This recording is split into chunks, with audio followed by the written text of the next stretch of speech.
Good morning students, Shri Saraswat વિદ્યાલયની અંદર આપ સૌનું હાર્દિક સ્વાગત છે. હું છું કુલદીપ ટંડન અને આપણે ફિઝિક્સ સબ્જેક્ટનો અભ્યાસ કરી રહ્યા છીએ. ચેપ્ટર 3 નો MCQ ને સોલ્વ કરી આપણે એને તો શું આપ્યું છે? અનિયમિત આડછેદવાળા ધાતુના વાહકને વિદ્યુત સ્થિતિમાનનો તફાવત લાગુ પડે છે. એટલે એવો આડછેદ ધાતુનો ટુકડો છે જેનો આડછેદ અનિયમિત છે. તો વાહકમાંની નીચેનામાંથી કઈ રાશિનું મૂલ્ય અચળ રહેશે? આની અંદર કઈ રાશિ અચળ રહેશે આપણે શોધવાનું છે. તો એની અંદર પહેલું છે વિદ્યુત પ્રવાહ. હવે વિદ્યુત પ્રવાહ એટલે અહીંયાથી 1 સેકન્ડમાં કેટલા વિદ્યુત પ્રવાહ હોય એને કોઈ વિદ્યુત પ્રવાહ.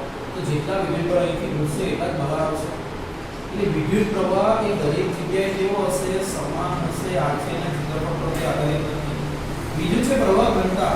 પ્રવાહ ઘનતા J બરાબર I/A. આડછેદનું ક્ષેત્રફળ બદલાય છે એટલે J બદલાશે. સી ડ્રિફ્ટ વેગ J NQ/VD.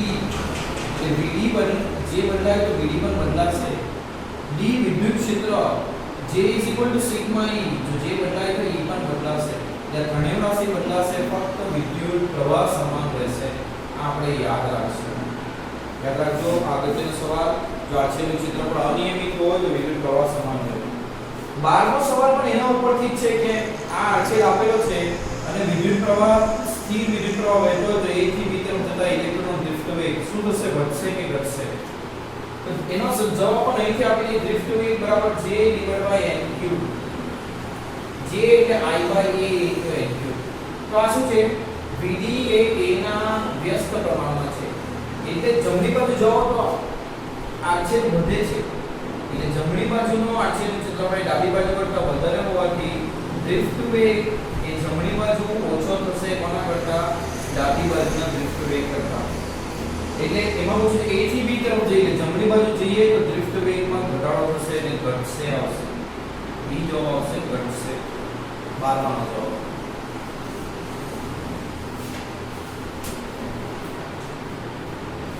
એક તારમાંથી વહેતો વિદ્યુત પ્રવાહ સમય સાથે નીચેના સૂત્ર મુજબ બદલાય છે. એટલે સૂત્ર આપેલું છે I = 3 + 2t. તો t = 0 થી t = 4 સેકન્ડ દરમિયાન આડછેદમાંથી પસાર થતો વિદ્યુત ભાર q શોધવાનો છે. તો I બરાબર શું થાય? dq/dt. તો dq બરાબર શું થશે? I dt. બંને બાજુ સંકલન કરો તો સંકલન I dt. સમયની સાપેક્ષમાં સંકલન ક્યાંથી ક્યાં? 0 થી કેટલા સેકન્ડ? 4 સેકન્ડ. અને વિદ્યુત ભાર શરૂઆતમાં 0 અને q. dq નું સંકલન થશે q. એટલે વિદ્યુત ભાર q કેવી રીતે મળશે? સંકલન I dt. I નું સંકલન મૂકે 3 + 2t dt. પહેલા 3 નું સંકલન કરો તો શું થશે? 3 અચળ અને dt નું 1. dt નું d થશે. અને 0 થી 4 સેકન્ડ પ્લસ 2 અચળ અને d નું થશે d²/2. 0 થી 4 સેકન્ડ તો 3 4 - 0 અને આ 2 2 કેન્સલ. 4² 16 - 0. 4 * 12 + 16. 6 ને 2 8 અને 2 28 કુલમ વિદ્યુત ભાર પસાર થશે. જે સી જવાબ આવશે.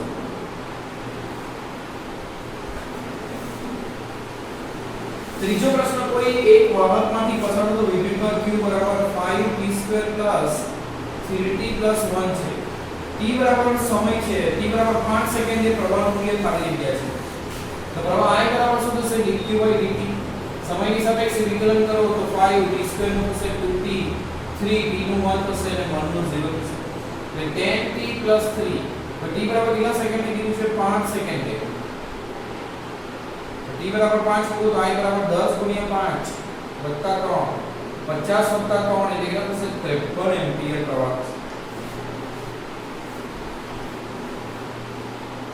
ચોથો પ્રશ્ન, 2 × 10⁻² કુલમ મૂલ્યનો વીજભાર 80 સેન્ટીમીટર વ્યાસના વર્તુળાકાર માર્ગ પર 30 પરિભ્રમણ પ્રતિ સેકન્ડના દરથી પરિભ્રમણ કરતો. એટલે ઓમેગા 30 પરિભ્રમણ પ્રતિ સેકન્ડ. એક પરિભ્રમણ એટલે કેટલા રેડિયન? 2π રેડિયન. એટલે આટલા રેડિયન પ્રતિ સેકન્ડ છે એનો ઓમેગા. તો રચાતો વિદ્યુત પ્રવાહ વ્યાસ આપ્યો છે 80 સેન્ટીમીટર, તો ત્રિજ્યા થશે 40 સેન્ટીમીટર. એટલે કે એને 0.4 મીટર લખી શકાય. અને વિદ્યુત ભાર કેટલો છે? તો 2 × 10⁻² કુલમ. તો વિદ્યુત પ્રવાહ I બરાબર શું થાય? q/t. હવે સમય એક ચક્રમાં લઈએ t થાય. એક ચક્રનો સમય કેવી રીતે ગણશો? તો ઝડપ બરાબર શું થશે? કાપેલું અંતર. એક પરિભ્રમણમાં કાપેલું અંતર થાય 2πr. 2πr / t થશે. ડિવાઇડ બાય 2 પાઈ r બરાબર આપણે 1/t મૂકી શકીએ. હવે b આપણી પાસે નથી તો b બરાબર r ઓમેગા મૂકીએ. r કેન્સલ એટલે 1/t બરાબર ઓમેગા બાય 2 પાઈ મૂકી શકીએ.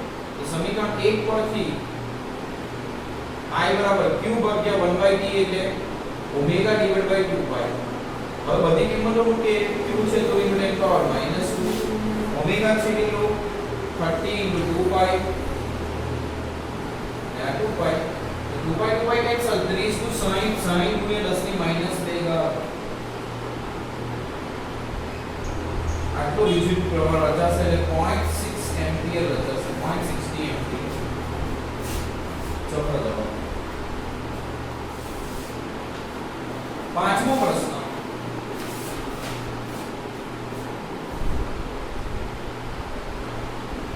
પોતાના પરિઘ પર લેમ્બડા જેટલા રેખીય વિદ્યુત પર ઘનતા ધરાવતી આ ત્રિજ્યાની એક રીંગ તેના સમતલને લંબ એવી અક્ષને અનુલક્ષીને ઓમેગા જેટલી કોણીય ઝડપથી પરિભ્રમણ કરે છે. આ રીંગ છે જેના પર વિદ્યુત પર છે, વિદ્યુત પરની રેખીય ઘનતા છે લેમ્બડા, જે સમતલને લંબ આ અક્ષને અનુલક્ષીને ઓમેગા જેટલી કોણીય ઝડપથી શું કરે છે પરિભ્રમણ કરે છે. તો રીંગમાં રચાતો વિદ્યુત પ્રવાહ I બરાબર શું થાય ફરી પાછું q/t અને t બરાબર શું મુકાયું omega divide by 2 pi. Omega નું સૂત્ર આવશે 2 પાઈ બાય t એટલે t બરાબર તમે મૂકશો 2 પાઈ બાય ઓમેગા એટલે 2 પાઈ ડિવાઇડ બાય ઓમેગા આવશે તો મૂકશો. હવે આમાં શું થશે તો આ વિદ્યુત ભારો આમાં રહેલા વિદ્યુત ભારો એ ગતિ કરશે આ વર્તુળાકાર પથ પર. કુલ વિદ્યુત ભાર કેટલા થશે તો રેખીય ઘનતા આપી છે તો રેખીય ઘનતા બરાબર કુલ વિદ્યુત ભાર ભાગ્યા કુલ લંબાઈ ને આની લંબાઈ શું થશે 2πr ફરી તો કુલ વિદ્યુત ભાર લેમ્બડા * 2πr થશે ને કુલ વિદ્યુત ભાર મૂકી લેમ્બડા * 2πr ઓમેગા કોની તરફ ડિવાઇડ બાય 2π કેન્સલ એટલે લેમ્બડા r ઓમેગા આટલો જવાબ આવશે. એટલે લેમ્બડા r ઓમેગા એટલે એ જવાબ આવશે.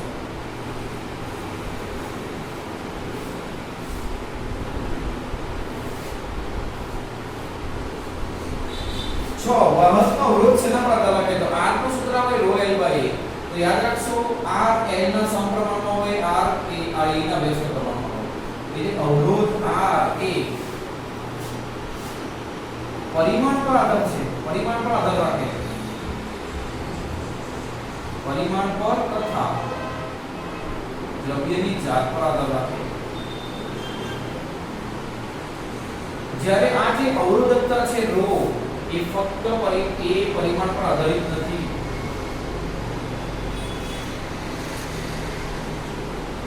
એ ફક્ત દ્રવ્યની જાત પર આધાર રાખે છે કયું દ્રવ્ય છે એના પર આધાર રાખે.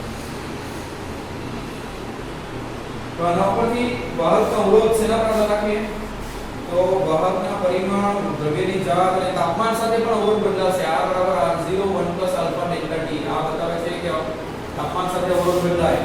અવરોધકતાનું સૂત્ર બનાવવું હવે ρ બરાબર ρ0 1 + α t - t0 એટલે આ કોના પર આધાર રાખે તો દ્રવ્યની જાત અને તાપમાન બે વસ્તુ પર આધાર રાખે અને આ દ્રવ્યની જાત પરિમાણ અને તાપમાન આ ત્રણેય પર આધાર રાખે એટલે આપેલ બધા જવાબ આવશે અવરોધ માટે. સાતમા સવાલમાં અવરોધકતા કોના પર આધાર રાખતી નથી તો પરિમાણ પર આધાર રાખતી નથી એટલે સી જવાબ આવશે. બંને પ્રશ્નો ખૂબ જ અગત્યના એક્ઝામ માટે એમસીક્યુ માટે. આઠમો સવાલ આ ત્રિજ્યા ધરાવતા તારનો અવરોધ r છે જો તારમાંથી 2r ત્રિજ્યાવાળો નવો તાર બનાવવામાં આવે તો નવો અવરોધ કેટલો થશે.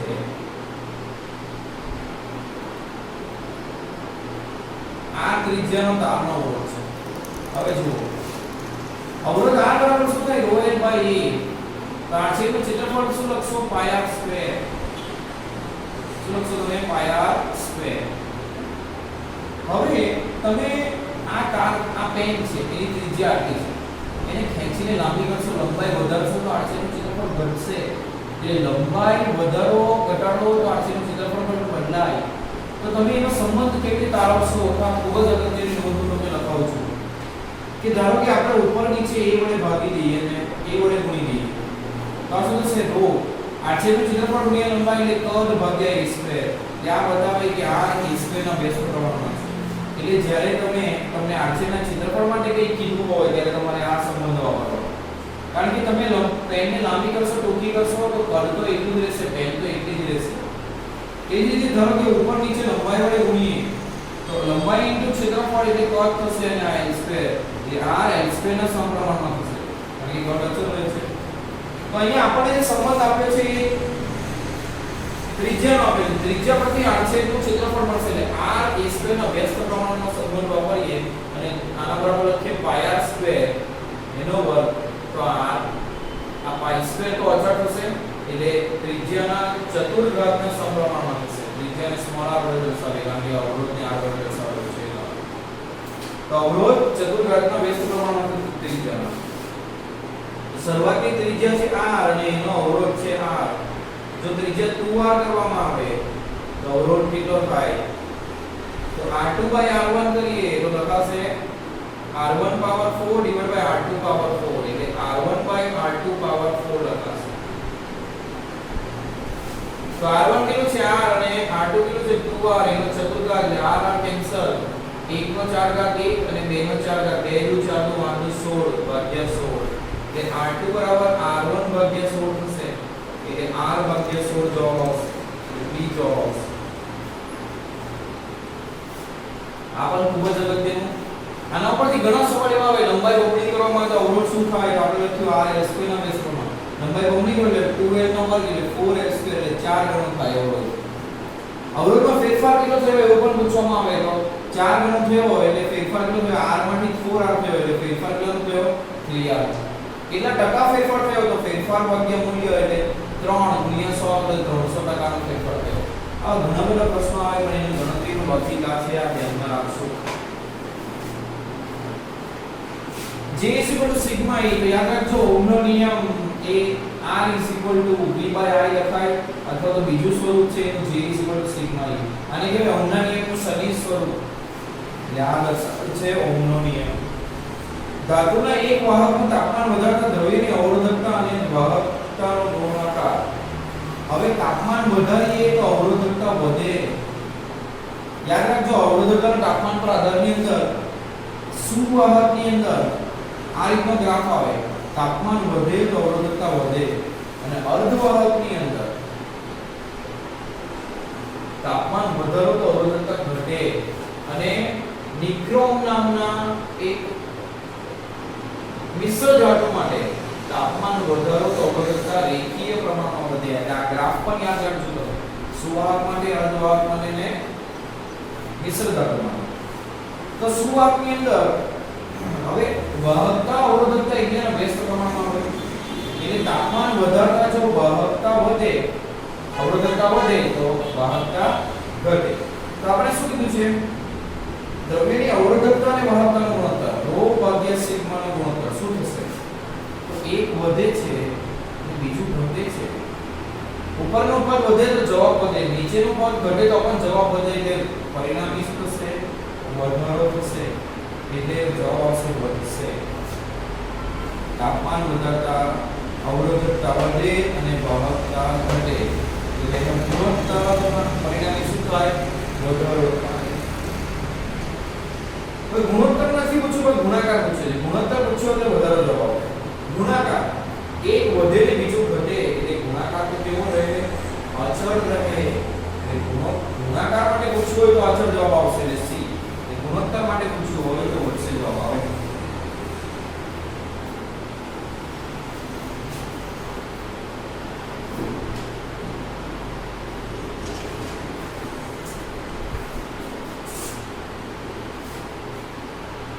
અગિયારમો પ્રશ્ન વાહકના n તારમાં એકમની ક્ષેત્રની સંખ્યા n આડછેદનું ક્ષેત્રફળ a અને બીજું દીર્ઘરેખી ઇલેક્ટ્રોન તારને સમાન ગતિ કરતો તો રચાતો પ્રવાહ I શું થાય J * A.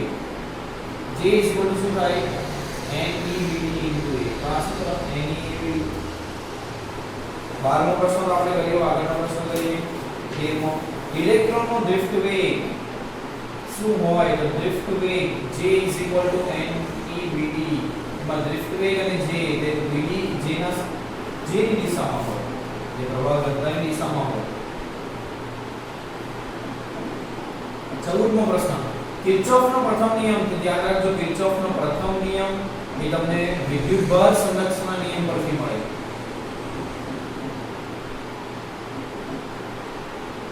અને કિર્ચોફનો બીજો નિયમ એ તમને ઊર્જા સંરક્ષણના નિયમ પરથી મળે. આ બંને વિધાન ખૂબ અગત્યના આ પરીક્ષામાં પૂછાઈ પણ ગયા છે, બોર્ડમાં પૂછાઈ પણ શકે છે. 14-15 નો જવાબ તમારે આના ઉપરથી લખવાનો. 16મો પ્રશ્ન, પરિબળમાં અજ્ઞાત અવરોધ R નું મૂલ્ય કેવું હોવું જોઈએ કે જેથી PQ વચ્ચેનો અવરોધ પણ આ થાય. આ રીતનું સંયોજન આપ્યું છે, તો સંયોજનનો પહેલા સમતુલ્ય શોધીને તેના બરાબર આપણે આ લઈશું. આ 3 ઓહ્મ, આ 10 ઓહ્મ, આ 3 ઓહ્મ અને આ. તો આ બે શ્રેણીમાં છે એટલે 3 R થશે. એની સાથે સમાંતરમાં છે એટલે ગુણાકાર ભાગ્યા સરવાળો એટલે 3 R ગુણ્યા 10 ભાગ્યા 3 R પ્લસ 10 એટલે કેટલું થશે? 3 R ગુણ્યા 10 ભાગ્યા R પ્લસ 30. આ આખાનો સમતુલ્ય આવ્યો. એની સાથે આ શ્રેણીમાં છે એટલે એમાં એને ઉમેરવાનું થશે એટલે 3 R * 10 ભાગ્યા 30 R પ્લસ 3 કરીએ તો આ જે સમતુલ્ય આવ્યું એ સમતુલ્ય બરાબર પણ R કીધું છે. તો 3 R * 10 લસા લઈએ 3 ને તો શું થશે? Plus 13 39 plus 3R divide by 30 R is equal to R. હવે 30 plus 10R plus 39 plus 3R divide by 13 plus R is equal to R. તો ઉપર કેટલું થશે? આ 39 કરીશ એટલે 69 plus 13R 13 plus R is equal to R. તો 69 is equal two 13R is equal two 13R plus R square. 13R cancel, R square બરાબર 69 તો R બરાબર વર્ગમૂળ 69. વર્ગમૂળ 69 કેટલું થાય? એ જવાબ આપ્યો છે વર્ગમૂળ 69. તો આ જવાબ આ બે શ્રેણીમાં એની સાથે આ સમાંતરમાં ગુણાકાર ભાગ્યા સરવાળો કરવાનો તો જલ્દી આવશે. એની સાથે આ શ્રેણીમાં આ સંયોજન બરાબર પણ R લેવાનું તો તમારો આપણો જવાબ આવે વર્ગમૂળ 69. આપેલ પરિબળમાં I2 બરાબર 1.5 હોય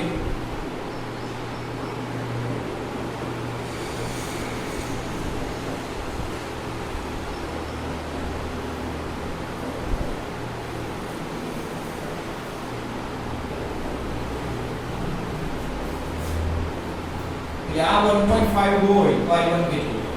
હવે આ બે સમાંતરમાં છે. હવે I3 કેટલું લખાય? I1 માંથી I2 ગયું, I1 માંથી I2 ગયું તો I3 ને I1 - I2 લખાય.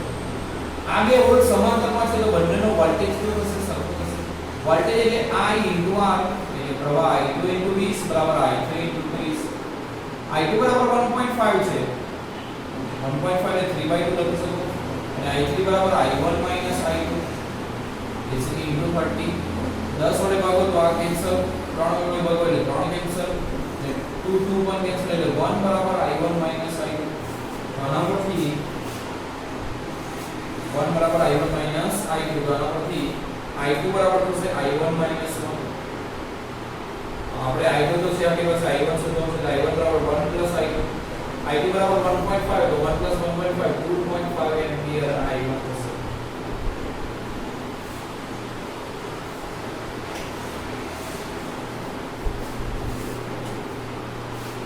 સમાન આક્ષેપ ધરાવતા R અવરોધવાળા એક વાહકતાને 20 સરખા ભાગમાં કાપવામાં આવે છે.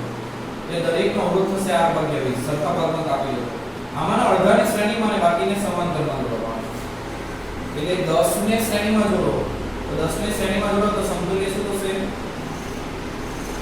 શ્રેણીમાં કેટલું થાય? સમાન મૂલ્યના અવરોધો જો શ્રેણીમાં જોડાયેલા હોય તો n * R થાય અને સમાંતરમાં જોડાયેલા હોય તો R/n થાય. આ શ્રેણી માટે અને આ સમાંતર માટે સમાન મૂલ્યના અવરોધ જોઈતો તો શ્રેણીમાં જોડ્યા છે આપણે R/20 આ અવરોધોને. કેટલા અવરોધો જોડ્યા છે? 10 તો આ થશે R/2 અને સમાંતરમાં બાકીનાને અડધાને સમાંતરમાં જોડવામાં આવે. સમાંતરમાં કયા મૂલ્યના જોડ્યા છે? R/20 એવા કેટલા જોડ્યા છે? 10 તો R/200 થશે. જો આ બે સંયોજનને શ્રેણીમાં જોડવામાં આવે, આ બંનેને શ્રેણીમાં જોડો તો સમતુલ્ય એ R શ્રેણી એટલે R/2 અને R/200 એટલે આ થશે 200 લસા લો 100R + R એટલે 101R / 200 આ જવાબ થશે.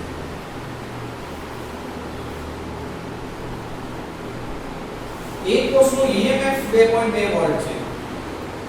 5 ઓહ્મના અવરોધને જોડતા તેના ટર્મિનલ વોલ્ટેજ 1.8 વોલ્ટ મળે છે. તો કોષના આંતરિક અવરોધ શું હશે? હવે યાદ રાખજો, બેટરીની અંદર કોષની અંદર EMF અને આંતરિક અવરોધ હોય, તેના બે છેડા વચ્ચેના વોલ્ટેજને કહેવાય ટર્મિનલ વોલ્ટેજ. તો જ્યારે એનું ચાર્જિંગ થતું હોય, ચાર્જિંગ ક્યારે થાય? જ્યારે તેના પ્લસમાં પ્રવાહ ઘૂસે, તો તે સમયે બે છેડા વચ્ચેનો વોલ્ટેજ એ ટર્મિનલ વોલ્ટેજ E IR હશે. અને જ્યારે એનું ડિસ્ચાર્જિંગ થતું હોય, એવું કેવી રીતે ખબર પડે? તો એના પ્લસમાંથી પ્રવાહ બહાર આવે જ્યારે ડિસ્ચાર્જિંગ થાય, તે સમયે ટર્મિનલ વોલ્ટેજ આવશે E IR.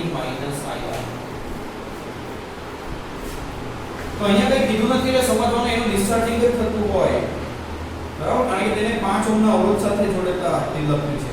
એટલે આ કોષને તમે 5 ઓહ્મના અવરોધ સાથે જોડો, એના પ્લસમાંથી પ્રવાહ બહાર આવે. તેનો ટર્મિનલ વોલ્ટેજ કેટલો થશે? તો V ડિસ્ચાર્જિંગ માં શું થશે? E IR. હવે આ કેટલો છે આપણી પાસે ખબર નથી. આ અવરોધ આપણે છે આપણને કેટલો? 5 ઓહ્મ. અને આંતરિક અવરોધ આપણે શોધવાનો છે EMF 2 વોલ્ટ.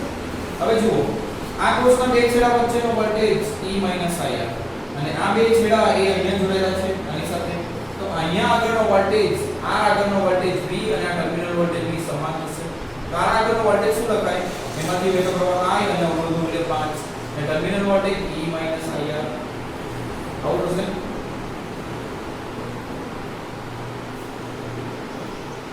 ટર્મિનલ વોલ્ટેજ આપ્યો છે, આપણે તો ફક્ત આંતરિક અવરોધ શોધવાનું છે. તો આ સૂત્ર વાપરવાનું ડાયરેક્ટ. ટર્મિનલ વોલ્ટેજ 1.8 બરાબર 2.2 I R.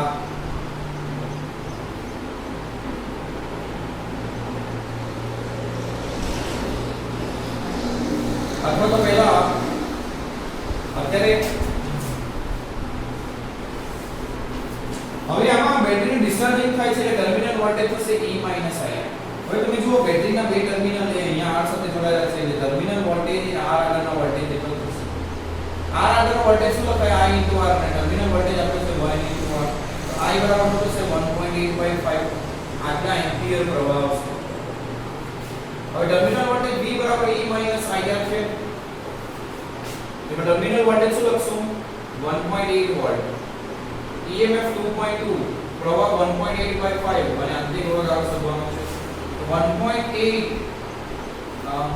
એ ડાબી બાજુ લાવો 1.8/5 R અને 1.8 ની જમણી બાજુ લાવો તો -1.8. તો 2.2 -1.8 એટલે 0.4 થશે. તો સ્મોલ r બરાબર 0.4 * 5/1.8. તો કેટલું થશે?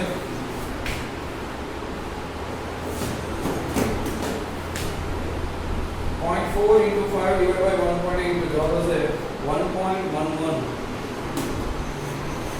અથવા તો 5 × 20 2 ભાગ્યા 1.8 તો 20 ભાગ્યા 18 થાય. 10 × 20 9000 એટલે 10 ભાગ્યા 9 ઓહ્મ આવશે. તો યાદ રાખજો, ચાર્જિંગ વખતે ટર્મિનલ વોલ્ટેજ E IR અને ડિસ્ચાર્જિંગ વખતે E IR. ચાર્જિંગ ક્યારે થશે કોષનું? તો કોષને તેના કરતા વધારે વેલોસિટીમાં ધરાવતા પ્રાપ્તિ સ્થાન સાથે જોડશો, જ્યાં V એ EMF કરતા વધુ હોય ત્યારે એનું ચાર્જિંગ થશે. આનું ડિસ્ચાર્જિંગ થશે ને આમાંથી પ્રવાહ બહાર આવશે ને આમાં અંદર જશે, આનું ચાર્જિંગ થશે.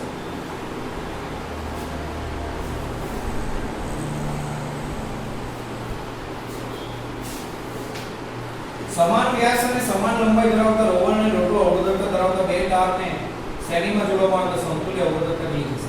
બે તાર છે, સમાન લંબાઈ અને સમાન વ્યાસ એટલે સમાન આડછેદનો ક્ષેત્ર વાળા. આવા બે તાર છે. તો અવરોધકતા કેટલી? તો અવરોધ R બરાબર શું થાય? ρ L/A. અવરોધકતા ρ બરાબર શું થશે? R E/I. એટલે પહેલાની અવરોધકતા લખીએ તો અવરોધ R1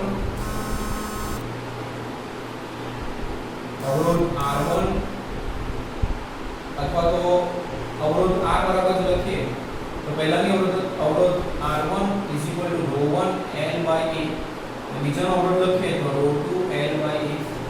તો બેને તમે જોડશો એટલે શું થશે? તો આડછેદનું ક્ષેત્રફળ તો એક જેટલું જ રહેશે પરંતુ લંબાઈ બમણી થશે, L 2L થશે. એટલે આના માટે તમે અવરોધ લખશો તો શું લખાશે? એની સમતુલ્ય અવરોધકતા લંબાઈ 2L ભાગ્યા આડછેદનું ક્ષેત્રફળ A આટલું થશે. તો સમતુલ્ય અવરોધ બરાબર સમતુલ્ય અવરોધ શોધીએ તો એટલું થશે R1 + R2 થશે. આ બંનેનો સરવાળો કરો તો એમાંથી L/A કોમન નીકળશે તો ρ1 + ρ2 થશે. સમતુલ્ય અવરોધની કિંમત મૂકે L/A ρ1 + ρ2 = ρ સમતુલ્ય 2L/A. L cancel to A cancel. ρ સમતુલ્ય શું થશે ρ1 + ρ2/2. આ જવાબ છે. આ ખૂબ જ અગત્યનો પ્રશ્ન. સમતુલ્ય અવરોધકતા આ રીતે સંદર્ભ બેને જોડો તો કુલ લંબાઈ 2a થાય 800 પણ એટલું જ રહે. સમતુલ્ય અવરોધકતા નવી લીટી મળે આના ઉપરથી તમને મળશે.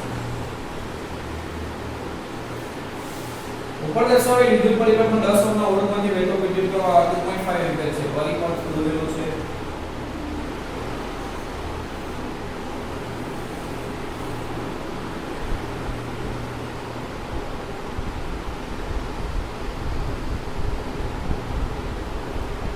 માંથી વહેતો પ્રવાહ 10 માંથી પ્રવાહ બહાર નીકળશે અહીંયા આવશે એટલે વહેંચાશે આમાં જશે I1 આમાં જશે I2 10 માંથી વહેતો પ્રવાહ 2.5 એમ્પીયર લીધો છે તો અવરોધ R નું મૂલ્ય કેટલું હશે હવે આ બંને સમાંતરમાં છે 10 ઓહ્મ અને 40 ઓહ્મ તો બેનો વોલ્ટેજ સમાન થશે તો વોલ્ટેજ બરાબર અવરોધ ગુણ્યા પ્રવાહ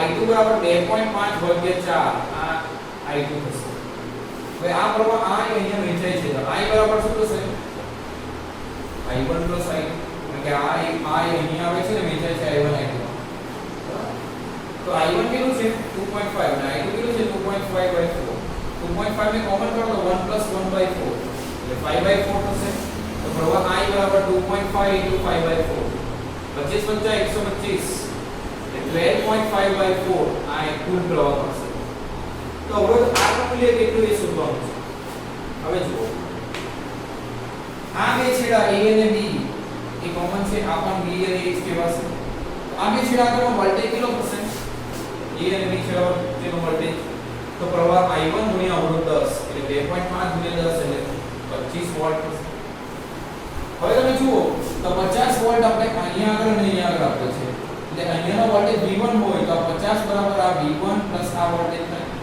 બંને છેડા આગળ બંને છેડા તો સમાન છે અહીંયા આગળ વોલ્ટેજ આપણે આના લઈને પણ કરી શકીએ અહીં લઈને પણ અને લઈને કર્યું જવાબ 25 તો 50 વોલ્ટ અહીંયા 25 રહ્યો અને બાકીના 25 અહીંયા જશે એટલે R1 આગળનો વોલ્ટેજ એ 25 થશે તો R આગળનો વોલ્ટેજ બરાબર શું થાય I * R બરાબર 25 તો R બરાબર શું થશે 25/I અને આમાંથી વહેતો પ્રવાહ 12.5/4 4 ઉપર જશે એટલે 12.5 * 2 25 થાય એટલે 4 * 8 ઓહ્મ એનો જવાબ આવશે એટલે 8 ઓહ્મ જવાબ કુલ વોલ્ટેજ 50 છે એટલે અહીંયા જશે અહીંયાનો વોલ્ટેજ કેટલો આવ્યો 25 એટલે અહીંયા 25 જશે એના ઉપરથી અવરોધ થશે